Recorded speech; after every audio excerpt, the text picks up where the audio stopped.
Over-the-counter painkillers like Codeine and Nurofen Plus could soon be made prescription only. The Medicines Classification Committee will decide in May whether to tighten the rules for medicines containing codeine. And if the committee goes the same way it did with pseudoephedrine in 2011, that would knock yet more cold and flu medicines off pharmacy shelves unless you get a prescription first. This report from Rowan Quinn. Codeine's present in dozens of easily available medicines, but is an addictive opioid. The US, most of Europe, Hong Kong and Japan have stopped the sale of over-the-counter codeine, and last year Australia moved to make it prescription only.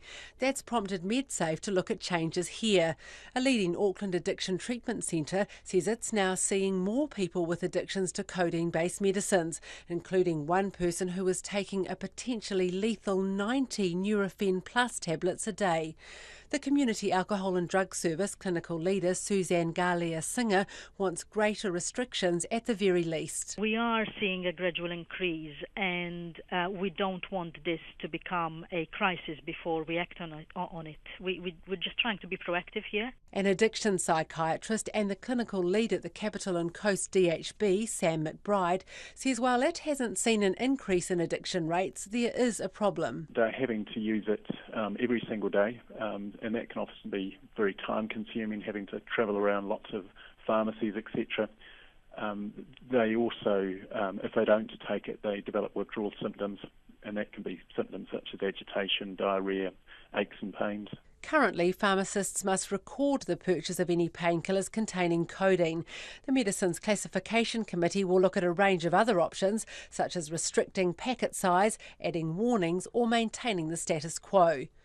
The Self-Medication Industry Association, which represents the biggest players in over-the-counter medicines, like the manufacturers of Nurofen Plus, Codeine and Codral, says the vast majority of people use the medication properly.